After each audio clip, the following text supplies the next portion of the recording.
when there's significant change, and I feel like that flag represents what it's supposed to represent, and this country is representing people the way that it's supposed to, I'll stand. Well, that was San Francisco 49ers quarterback Colin Kaepernick explaining why he says he will not stand for the national anthem. The internet, as you know by now, has exploded over the decision to sit, including fans setting fire to Kaepernick's jersey. But interestingly, Kaepernick won't stand for an anthem that, as it turns out, celebrates the death of slaves. And I'm willing to bet you had no idea about this, because the only part of the story that we sing is the first verse. And yet, if you keep singing, the Star-Spangled Banner says much more than you might think. Let's start here, because the Star-Spangled Banner came to be during the War of 1812. It was written by Francis Scott Key. The War of 1812 was a war in which the United States attempted to take Canada from the British Empire. But the U.S. underestimated the British, who were able to overrun Washington, D.C. The banner itself, it was written in 1814 about the Battle of Fort McHenry in Baltimore.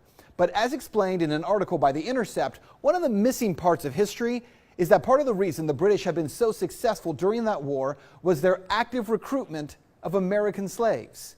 Whole families found their way to the ships of the British, who accepted everyone and pledged that no one would be given back to their owners. Adult men were trained to create a regiment called Colonial Marines, who participated in many of the most important battles, including the August 1814 raid on Washington. Then on the night of September 13, 1814, the British bombarded Fort McHenry. Key, seeing the fort's flag the next morning, was inspired to write the lyrics for the Star-Spangled Banner. So without question, American slaves played a role in fighting against Americans in that battle. About 6,000 former slaves total fought with the British to secure their own freedom. And Key, he speaks of them when he writes this: "No refuge could save the hireling and slave from the terror of flight or the gloom of the grave, and the Star-Spangled Banner in triumph doth wave o'er the land of the free and the home of the brave."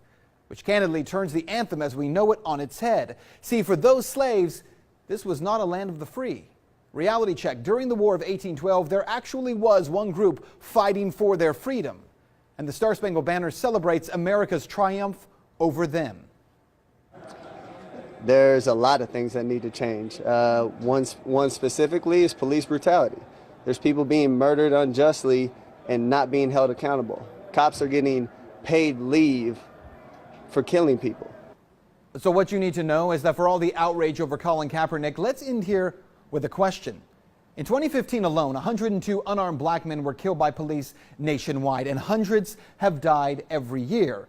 2014, remember this guy, Eric Gardner? He was choked to death by police because he had sold loose-leaf cigarettes. No officer was charged.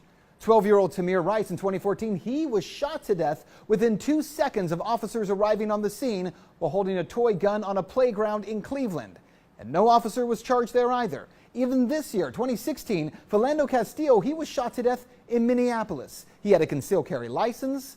He never touched his gun. Yes, he had a gun on him, but he told the officer about it. And yet he was shot to death anyway. And these are only 3 faces of the hundreds of unarmed black men who have died at the hands of police officers. Now here's the question. If you feel outrage when you see this picture of Kaepernick sitting down, and yet you do not feel any outrage when you see these images, well, quite candidly, isn't that part of the problem?